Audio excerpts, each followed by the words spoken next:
You're listening to Natural Resources University.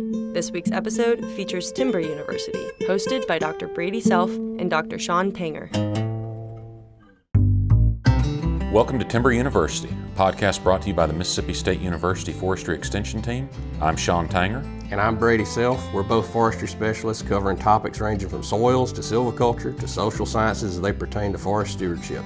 In this podcast, we'll extend research findings that are relevant to forest landowners, consultants, loggers, and other natural resource professionals. If you fall into one of those categories, we'll help you explore historical and current science that you can apply to your practical forestry knowledge and experience.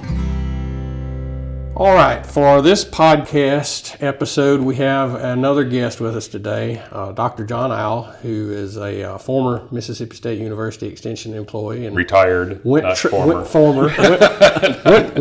mode and left last year to go work for the Mississippi Forestry Association. And John, what we want to do today is talk a little bit about best management practices. Kind of the idea, at least in loose form, for the first few episodes of this particular podcast are to focus on the Managing the Family Forest manual that we just, as of I think last month, actually right. put it back out in revised form. You actually rewrote a chapter of that you had rewritten before, but when it got over to the editorial process, it wound up being short, so it wasn't basically scrunched together with management plans. In the last episode, we talked about management plans, which is why we wanted to go and bring you in, since you literally wrote the chapter in the book on this particular topic. And kind of, I guess, start off with a broad overview of best management practices in Mississippi, what they are, all the pertinent information that just pops into your mind. Sure. Well, originally BMPs began with the 1987 amendment to the Clean Water Act, which was the Water Quality Act of 1987, and what that act required was that each state had to develop non-point source pollution controls for the contributors of non-point source pollution. I don't know if you want to get into non-point versus point source, but suffice it to say that forestry is a non-point source contributor, meaning that pollutants flow over the ground after a rain and come from anywhere within the watershed. And so that was the impetus behind that. And back in the late 80s and early 90s, a group was formed in Mississippi of the association and the Forestry Commission and Extension and research scientists here at Mississippi State and industry professionals to develop this program, which was then approved by the Environmental Protection Agency as meeting the criteria of the Water Quality Act Amendment of 1987. And from that document, that approved document, we developed the BMP manual, which is the user's guide to reach those goals within there. And those goals include, obviously protection of the road system that you use while you're doing forest management, of the stream side management zones, of stream crossings, the whole 9 yards. Everything involved in an on-the-ground forestry operation is covered under BMPs at some point. And so the intent was obviously then to create an education program so loggers could become aware and the forestry industry could become aware of these new, I don't want to say requirements because they aren't requirements, they're voluntary. They are voluntary in the sense that you don't necessarily have to do them, and so that's what started a lot of these efforts. And so for the past 30 years now, close to it, 30 years, we've been working under these BMPs, and every so often, starting in 2003, the Forestry Commission is the lead agency involved with this. In fact, the BMP manual is published by the Forestry Commission. And all the committees that we worked on developing these, we updated. And the last update was 2008, and we were all together on that, creating that update. But the Forestry Commission is the lead group responsible for BMPs, and their BMP forester. They have a statewide BMP compliance forester, and they set up compliance reports, which follow a set of I don't want to call them guidelines, but a set of indicators they're looking for to ensure compliance with BMPs and harvesting operations. And they've done that since 2003, about every 3 years. And obviously, with COVID and everything, the next one is delayed. The last one was 2019, and so the next one should have been last year. But hopefully next year we'll have a new report come out. But based on that, I mean, and there are several categories within each one of these, specifically looking at different areas like SMZs, like permanent roads, temporary roads, landings, wetlands. We have fire lines. We have tree planting, things like that. Afforestation. All those are included in this report that they do, and it's a BMP basically checklist that they go out and look for, and they select sites at random using aerial imagery, and their only criteria are larger than 10 acres and cut within the last 2 years. And so obviously this type of analysis is gonna center more on the clear cuts because they're easier to see, although some thinnings are involved. But from that, they go out there, and it doesn't matter really who owns the land. And so we have representation from federal land, from state land, from industry land, and from private land. And so it gives us a good idea of where some of these issues may be occurring or how well we're doing in BMPs. And we use that information quite a lot. At least I do, still. And overall, based on this last report from 2019, as I said, is we're about at the high end of the 95% range, so close to 96% overall compliance. And our categories vary throughout there, obviously. But all are relatively high. Our lowest category is the lowest category you would expect, which is the skid trails and temporary roads, which seems to be consistent across most of the states, because these are linked together, and the Association of State Foresters, Southern Group of State Foresters, put theirs together to create these regional reports. And so we all kind of look at the same types of things. And so obviously our most problematic area would be the skid trails and temporary roads, because those are the most difficult to control. And so for each of those areas, there's little criteria that each of those areas has a list of criteria underneath each one, varying in number of indicators. Gotcha. For each, depending on the severity of it. And obviously, and our main issues still seem to be in the woods. And when I say skid trails, temporary roads, these are the temporary haul roads they put in, and there are skid trails on the outside end of the landing where they bring the log. Everything happened in the woods. And so that's at 91%. And so our biggest issues there are excessive rutting, which the Forestry Commission has defined for us as anything greater than 6 inches deep over 50 feet, which is not hard to do on a lot of our soils, especially in the spring and late fall during our wet seasons. So there are some issues there, obviously. And then also in there is a lack of water diversion structures. And we'll get to water diversion structures in a minute. I'm assuming you want to speak more about that. But just in that sense, they aren't putting the structures out there that they should be putting, at least in the number that should be out there. And so, but that can be kind of understandable too. I mean, especially in larger operations where it's too far out and you forgot it or whatever it is. It doesn't really end up being a huge water quality issue. Along with each one of these indicators we're looking at on these reports, when we're looking at a specific thing like a stream crossing or a water bar, there's a yes or a no box, and then there's also a significant risk box. And if they check that box, then failure of that particular BMP would present a potential significant risk to water quality. Whereas 90% of them probably don't on any given day, simply because they're located away from a water course. Sure. That's probably too much inside baseball at this point, but that's what we're going for. And so, but still in all, I mean, 96% is pretty good compliance rate. Now remember, these are voluntary, and it's based on industry performance. It's what we're really looking at, because the industry is interested in making sure that all the wood they get is harvested according to BMPs, no matter where it's from, private landowner or one of their contracts or whatever it is. So, well, you mentioned the fact that they're not mandatory several times, and there are some states that are. There are some states that are mandatory. Yeah. And I remember years ago now being on a silviculture instructor's tour up in West Virginia or Virginia. I can't remember which. What side of the line we're on at that moment, but they were not. They were not voluntary. It was mandatory by the state. And I want to say their compliance rates were high 80s, low 90s, something like that. So it's kind of interesting that voluntary system we're having better results than one that's mandatory. So not exactly what you'd think. The way it would slice out, But remember, we're taking a sample, and they're looking at each one of the jobs. Because under a mandatory program, the state agency is required to go out there and evaluate it before they can close a harvest out and they can move on. Each and every one? Each and every one. Oh, well. Okay. That's the only way you can have a viable mandatory program is you have to tell them that you're moving in. They have to come out there and you have to give them a BMP plan. They have to approve the plan, and then they're going to be out there looking. You'd think they'd pull a subsample or something, but right.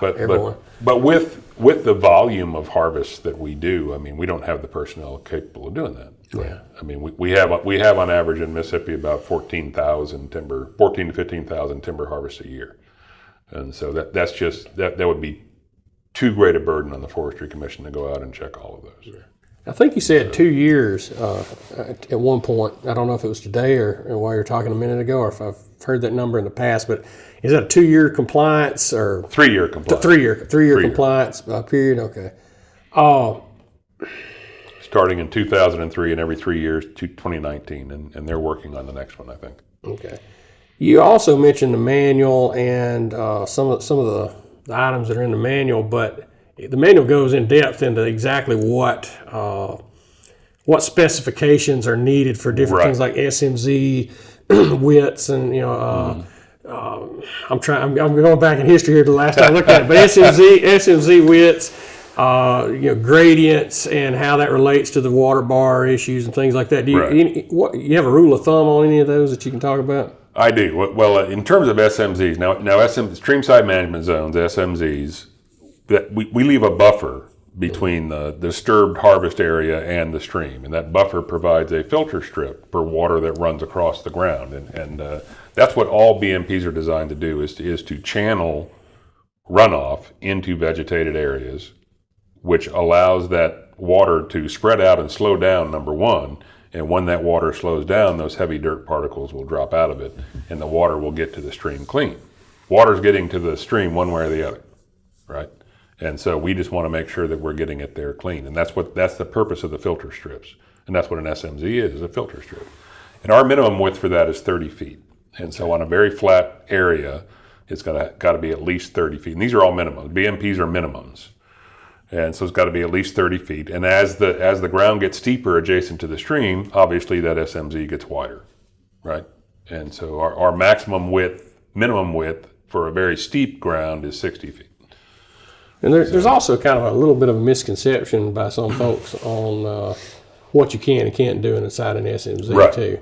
So it's not a period of, a zone of no-go. You can do some work in there, but there's some stipulations on what you can and can't do. You want to address those? Within the SMZ, now that's going to depend largely on what type of stream it is. We have 3 stream classifications in Mississippi. Some states don't classify the third as a stream, but that's neither here nor there.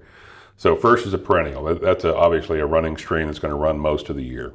Even a perennial stream can dry up in extremely dry years and stuff like that, but that's just basically what it is. And so that we have to leave trees on because the trees provide shade. And increasing the average temperature of the water is a pollutant because you change you change the oxygen concentrations, what can live in the water, all of that.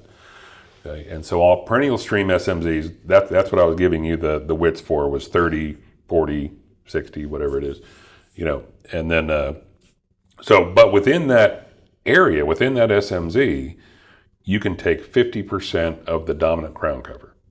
And so basically about half the trees, if you want to think of it that way. And so you can still get in there and get the most valuable trees out of there. There's going to be some valuable trees there for sure, but there's also going to be a lot of trees that aren't as valuable.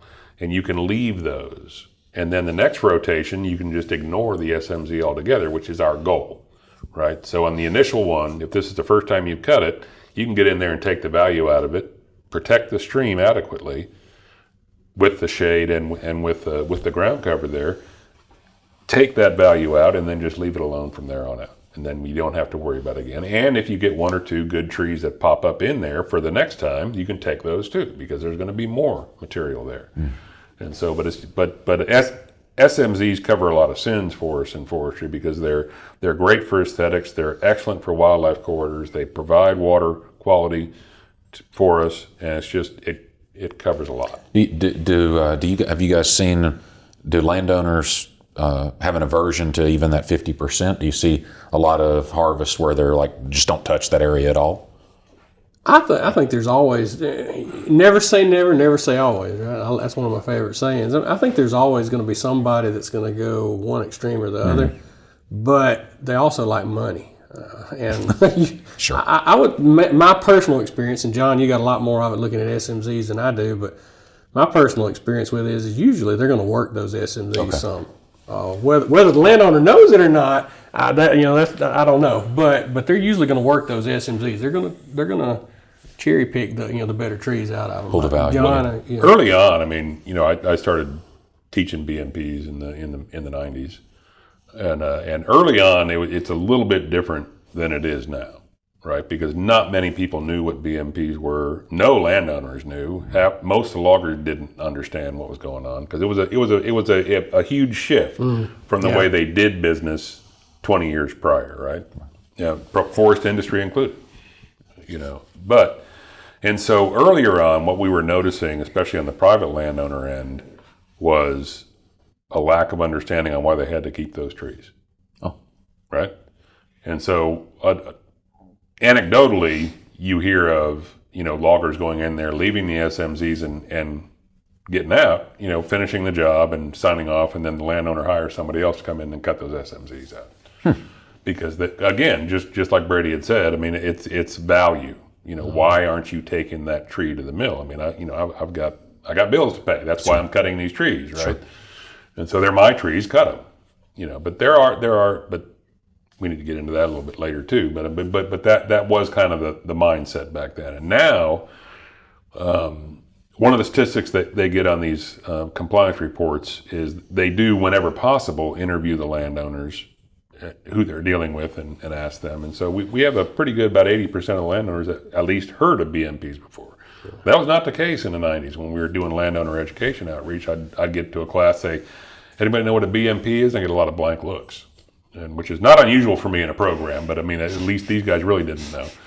But and so some education is happening, and I lay that really on the landowner education folks, and for promoting this. I mean, that's a good thing that everybody understands what's going on now.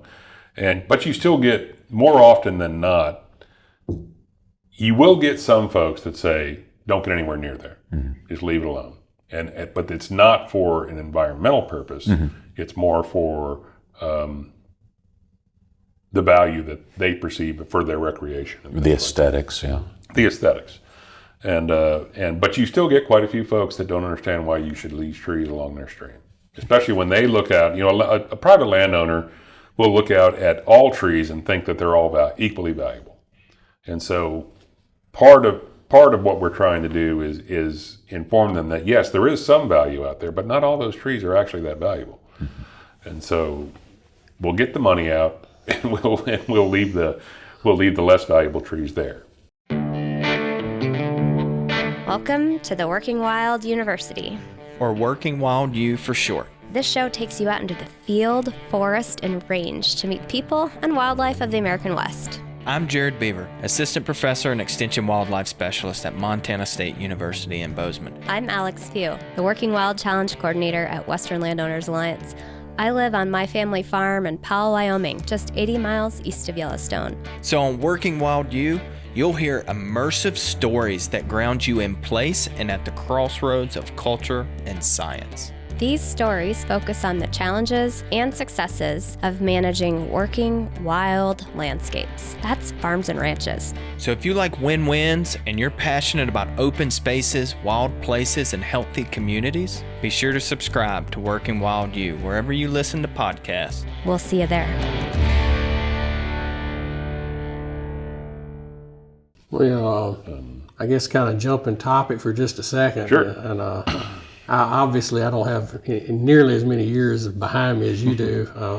Have a couple more than Sean here. But when I was little, by little, I'm going to say, elementary school, even up through high school, most of the pastures were unimproved pastures. So you had fence rows, you had thickets, you had briars and brambles and all that, and that's kind of gone away. Now it's grass for lack of any other word for forage for me, and fences.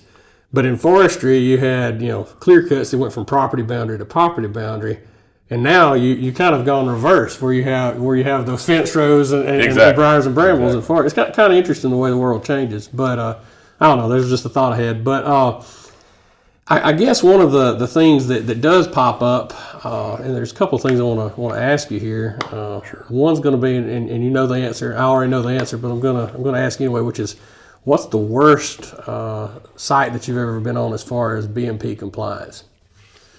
You don't have to give any specifics of where it was or anything like that, but kind of describe what you don't want left behind in a final harvest, or in any harvest. Yeah, any harvest. Well, there have been a couple of really good examples recently, within the last few years. I don't want to say too recently, but probably North Mississippi, and they did a terrible job on the roads. They were in there at the wrong time. They could have come back at a different time and not done near the damage they did to this property that they did. And they tried some measures which were not BMP recommendations. Now I need to be careful because they are voluntary and they are minimum recommendations. Sure. But we allow for ingenuity in solving particular issues. And what they had done was dig a series of settlement trenches along the access road, because the access road was in a bottom wetter area and it stayed wet, and they were trying to drain the road off, right? And which in itself is not necessarily a bad thing had it worked.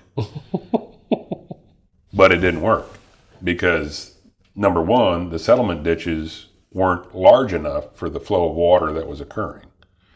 And so the water would just fill the ditch and then back up onto the road. And they were steady moving up and down, and they were pushing the mud off the road, and they were creating these banks.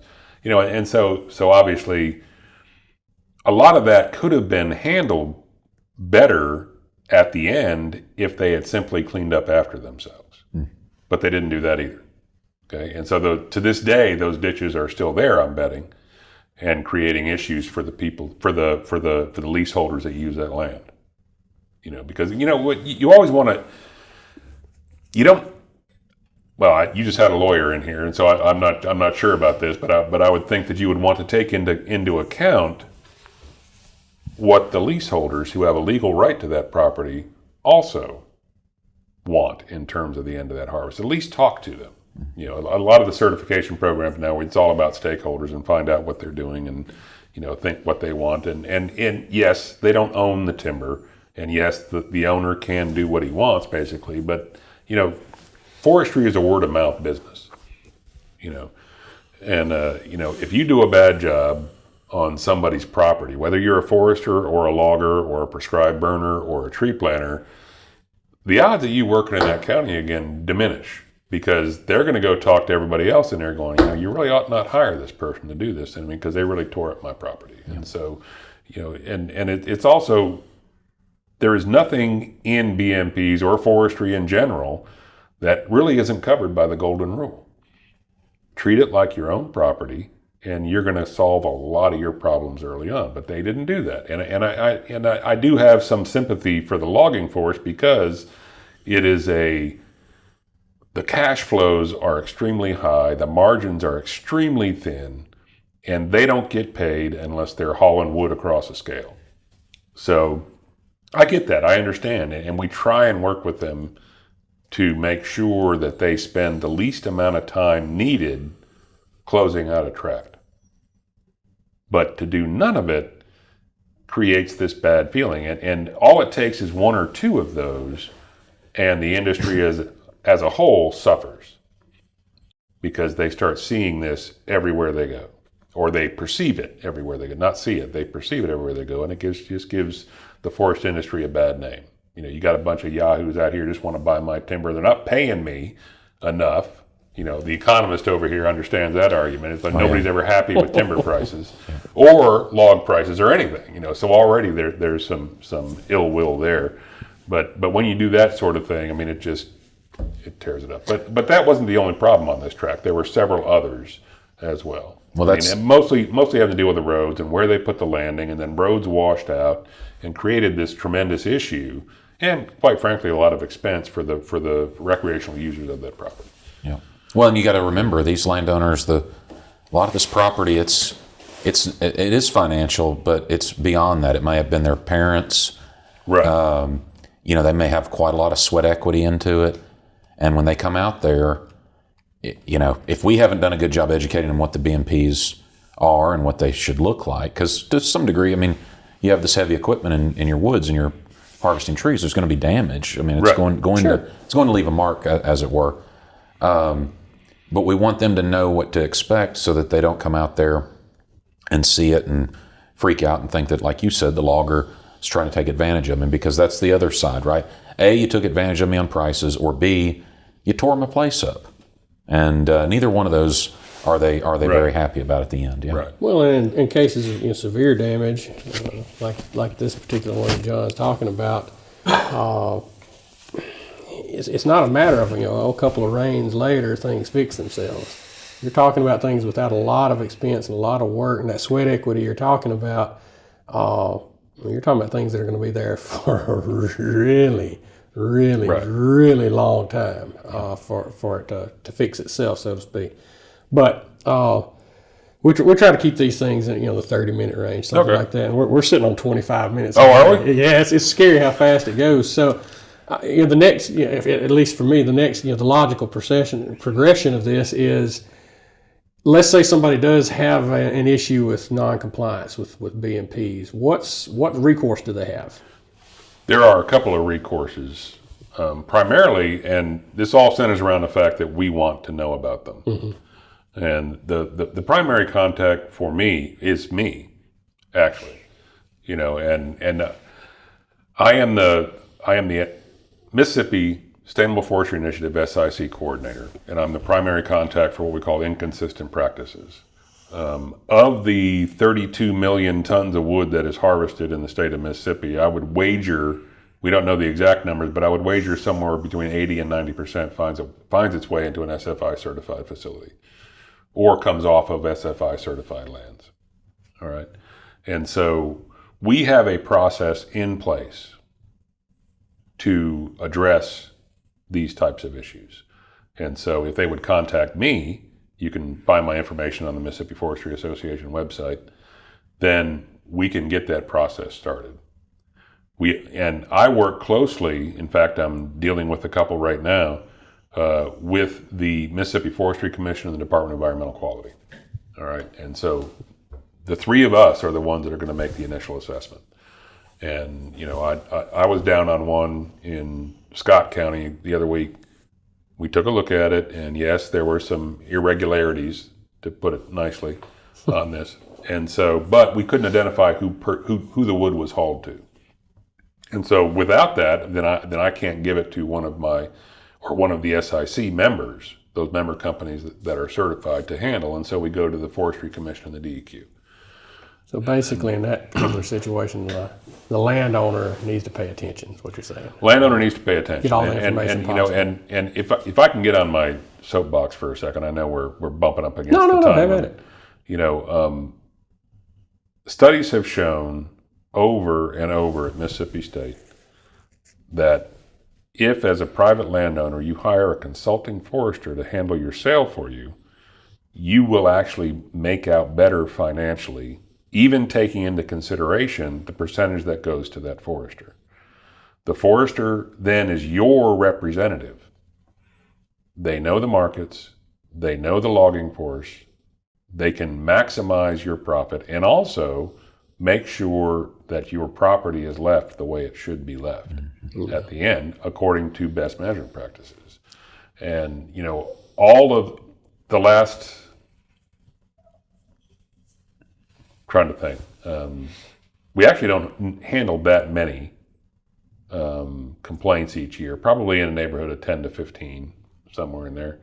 But the vast majority of those did not have a forester overseeing the job. That's interesting. That's an aspect of having a consultant just, that you don't really think about necessarily. Right, and the consultant is your representative, and we have a long list of registered foresters in Mississippi you can find on the BORF site, and I always recommend to folks, let them do it. You're going to pay them a percentage, yes, but they are better equipped to handle it, and they are going to merchandise better than you're able to. Again, I'm a big fan of the logging force. 99% of the loggers out there are honest as the day is long, and they're working hard, and they'll do a great job for you. But I don't sell something that you don't know the value of. Yep. And so you would do yourself a favor as a private landowner to have a professional come in there and do an assessment of your property with the value and the volumes and everything there, and then you can make an informed decision when somebody comes along and offers you a X number of dollars for your tract. And I would hope that Brady and Sean agree with me on that. I mean, I think absolutely. We said it in the last two podcasts, I think. Yeah, okay. I wasn't here for that. No, absolutely. We've brought that up before. Now, from a standpoint of the SMZs, for the listeners' perspective here, what's the overlay with certifications like SFI and those things with respect to following proper BMP practices? Well, all certification programs, there are 3 certification programs that you can be, for a private landowner, it's going to be tree farm, all right?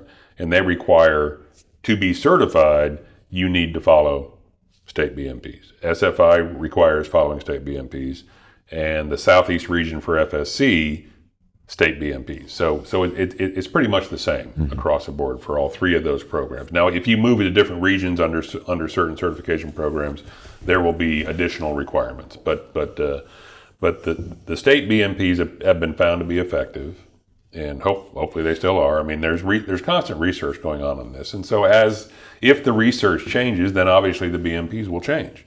Because our goal is to protect the water quality. We never want to get to a point where we are harming water quality. Right. And a lot of these companies that are sourcing this wood from these mills, they want that sustainable. They want that certification stamp on there. It becomes important, especially in the fiber-based products and the pellets. That's right. And so you as a landowner have a vested interest in making sure that you're aligned with their interest, because all things equal, most mills, it's not obviously 100% for now. Maybe it changes in the future.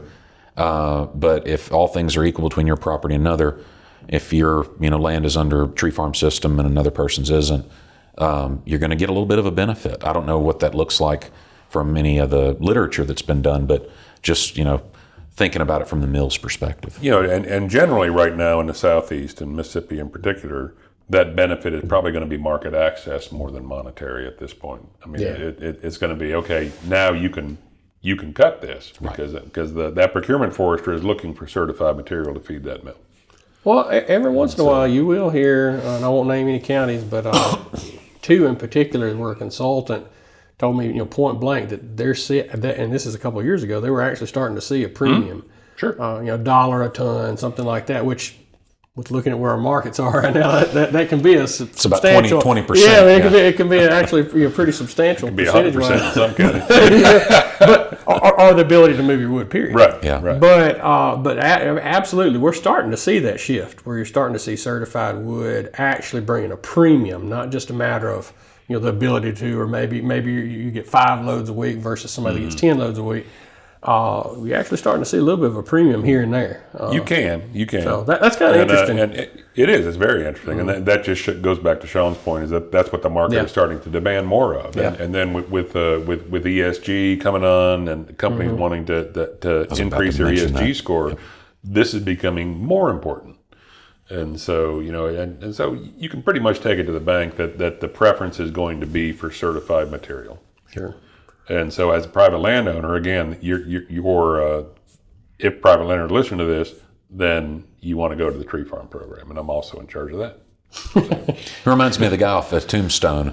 I'm the sheriff. Oh, and I also happen to be the mayor. The bartender. JP. Like we find with these, you think 30 minutes is going to take a long time to get through, and it really doesn't. We're sitting on 33 minutes right now. So I want to say thank you for coming on. This is a topic that I know a tiny little bit about, but who better than the guy that wrote the book to come in and talk about it? But we do appreciate you coming on and talking, and we'll probably There's a whole lot more ground to cover. That's what I was I going can to say. come back. We will probably be hollering at you at some point down the road to come Love back to. in and do something else. And there are a lot more areas in SMZs, and we can do certification, and we can. Certification's a big one that I definitely think we'd want you to come back and talk about at some point. But Absolutely. for the sake of keeping this thing as short as we can, that's really all I had. Again, All right. we definitely appreciate you coming on. And Sean, anything else you want to add? Nope. Thanks again, and we miss you here in Extension, but it's good to still be able to work with y'all over at MFA, and we appreciate you coming and helping us out. Extension was very good to me. It's just 30 years was enough. Yeah, I understand. It goes by quick too, I bet. Yeah, it does. Yeah. Well, thank you, John. We appreciate Thank it. you. All right. The Timber University podcast has been brought to you by Mississippi State University Extension Forestry.